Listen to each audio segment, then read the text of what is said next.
Shalom, peuple béni du Seigneur, c'est de la part de votre frère Christian dans le Seigneur. Nous sommes encore une fois l'église pour la vie de l'éducation de Christ avec un nouveau terme. Le terme est que le pain du soir. Je bénis toutes les bien-aimés frères et sœurs qui est en train de nous suivre partout dans le monde entier. Que Dieu vous bénisse abondamment et que Dieu vous accorde encore quelque chose de spécial dans vos vies.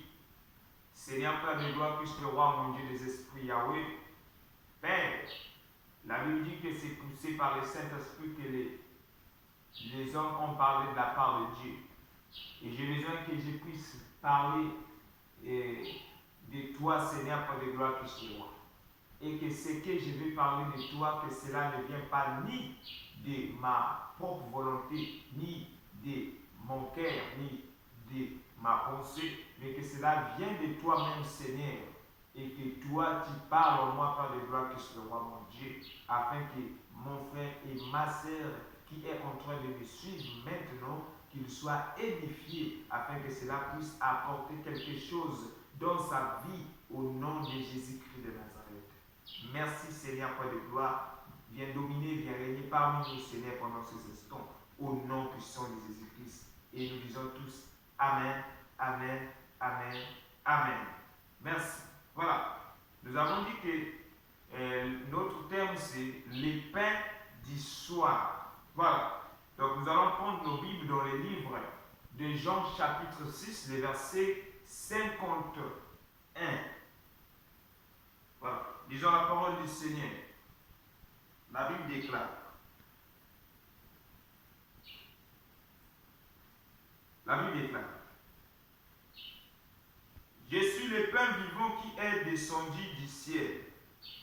Si quelqu'un mange de ce pain, il vivra éternellement.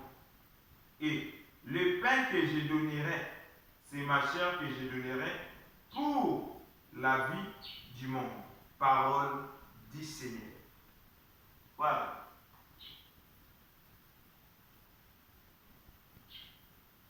Nous sommes en train de parler sur le pain du soir. Vous voyez? Et dans Jean chapitre 6, le verset 51, nous voyons que Jésus est en train de dire que je suis le pain de vie qui est descendu du ciel. Ça va? Donc, le pain de vie qui est descendu du ciel, c'est Jésus-Christ de Nazareth. Vous voyez? La Bible dit aussi, vos pères ont mangé la manne dans le désert et ils sont morts. Mais moi, je suis le pain qui est descendu du ciel, afin que celui qui mange de ces pains-là, qu'il vit éternellement. Donc, le pain qui donne la vie éternelle, c'est le pain qui est descendu du ciel. C'est la parole qui a été faite chair, c'est-à-dire Jésus, celui qui est le pain qui donne la vie, le pain qui nous donne la vie éternelle. Ça va? Voilà. Donc, le pain du soir, c'est Jésus-Christ. Le pain du soir, c'est le Christ. Et lorsqu'on parle du soir, on parle du temps de la fin. On parle de la nuit. Ça va? Parce que le matin, nous avons les déjeuners. Et l'après-midi, nous avons les dîners. Le soir, nous avons les soupers. Maintenant, Jésus prophétise dans l'Apocalypse chapitre 3, les versets 20. Il dit que voici, je me tiens à la porte, je frappe. Si quelqu'un entend ma voix, il ouvre la porte, je rentrerai chez lui, je souperai avec lui et lui avec moi. Donc Jésus nous parle du souper. Ça va? Si Jésus nous parle du souper, donc automatiquement Jésus prophétise sur le temps. Quel temps? Le temps du soir.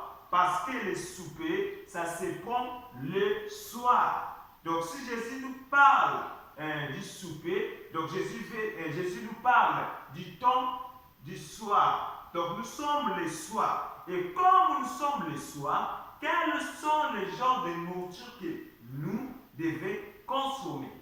Ça va? Voilà. Et la Bible dit, Jésus dit, je suis le pain qui est descendu du ciel. Et si quelqu'un mange de ce pain-là, il vivra éternellement. Comme nous sommes au temps du soir, c'est-à-dire au temps de la fin, pour que nous puissions être sauvés, il faut que nous puissions consommer les genres de messages, c'est-à-dire de la nourriture qui symbolise les messages, qui va faire de sorte que nous puissions aller au ciel. Vous voyez? Mais aujourd'hui, dans les églises, on nous prêche des histoires qui n'a ni la tête, qui n'a ni la queue. Je ne suis pas contre les églises. Mais Jésus dit qu'il est le pain qui est descendu du ciel, afin que celui qui mange ce pain-là, qu'il puisse avoir la vie éternelle. Si je suis un prédicateur, si je suis un homme de Dieu, si je suis un évangéliste, je suis un pasteur, etc., et que je ne donne pas au peuple de Dieu la nourriture au temps convenable, c'est-à-dire les pains du soir, nous tapons à côté. Mais si nous sommes fidèles, il faut que nous puissions donner la nourriture qui correspond à ce temps-là. Pourquoi? Parce que la Bible dit que chaque chose a son temps. Au début, j'ai dit que le matin, on prend les déjeuners. L'après-midi, on prend les dîners. Le soir, on ne peut pas prendre le déjeuner ni le dîner, mais le soir, on va prendre les soupers. Et Jésus prophétise, il dit que voici, je me tiens à la porte. Si quelqu'un entend ma voix, qu'il ouvre la porte et que je rentrerai chez lui, je souperai avec lui. Jésus parle du souper. Donc le souper, c'est le temps du soir. Comme nous sommes au temps du soir, donc le soir symbolise le temps de la fin. Oh, le temps de la fin, pour que nous puissions avoir l'accès d'aller au ciel, il faut que nous puissions manger le pain qui est descendu du ciel. Et le pain qui est descendu du ciel là, c'est la personne de Jésus. Ça va? Voilà. Nous allons prendre Matthieu chapitre 24, le verset 45 à 46e verset. Lisons la parole du Seigneur. La Bible déclare. Voilà. La Bible déclare. Quel est donc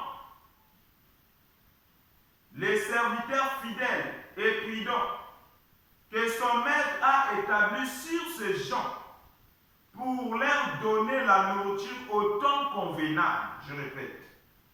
Quel est donc le serviteur fidèle et prudent que son maître a établi à ces gens pour leur donner la nourriture au temps convenable?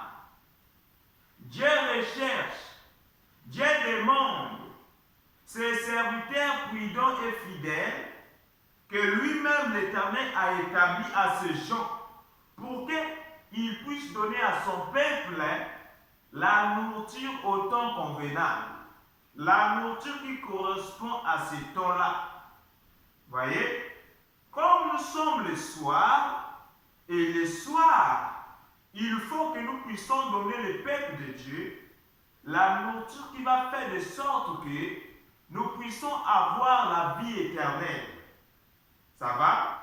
Et c'est là où nous allons constater. Lorsque Jésus, avant qu'il puisse monter au ciel, il a dit aux disciples qu'il était écrit de moi dans la loi de Moïse et dans les prophètes que le Christ souffrirait et qu'il résisterait le troisième jour afin que la repentance et le pardon des péchés soient prêchés à son nom.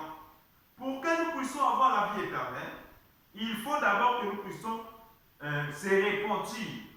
Et le fait de se repentir, c'est ça qui va faire de sorte que nos péchés soient effacés, soient pardonnés, et automatiquement, on trouve directement l'accès dans le royaume des cieux. Parce que celui qui a des péchés ne peut pas aller au ciel. Pourquoi? Parce que la Bible dit qu'il ne rentrera rien chez elle, ce qui est souillé. C'est-à-dire, il ne rentrera rien chez la Nouvelle Jérusalem, ce qui est souillé. C'est seulement ce qui est pire. Et c'est pour cette raison que Dieu fait de sorte que la repentance et le pardon des péchés soient prêchés d'abord à son nom, pour que les gens puissent être purifiés, afin que nous puissions avoir l'accès dans le royaume des cieux. Nous allons lire ça dans Luc chapitre 24. Nous allons prendre Luc chapitre 24. Luc chapitre 24. Luc chapitre 24. Merci. Luc chapitre 24, le verset 44 jusqu'au 46e verset. La Bible est là.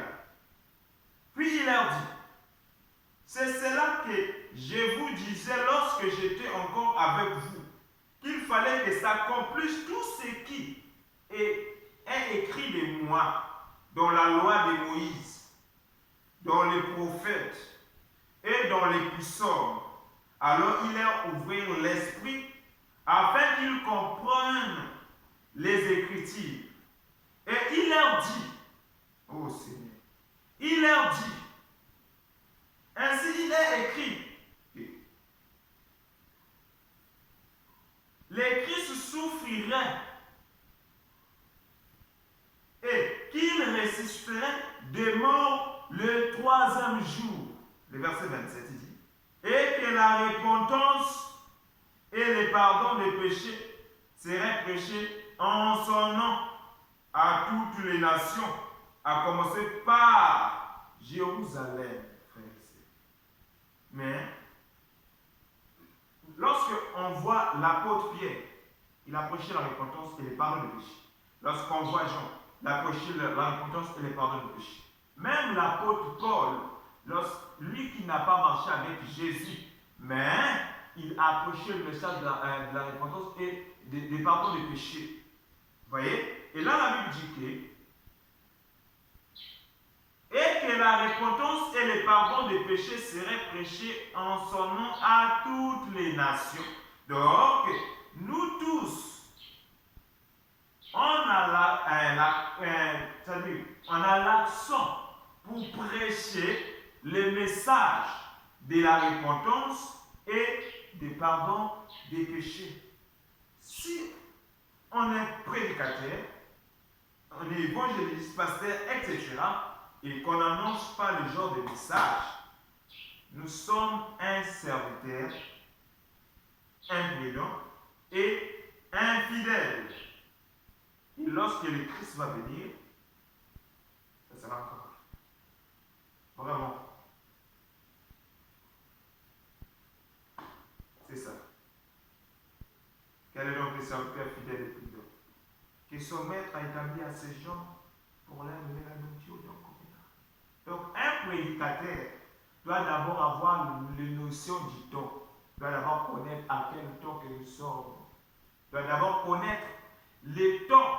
Si nous n'avons pas la notion du temps, on va donner autre chose à la place de ce que Dieu ne veut pas que nous puissions donner.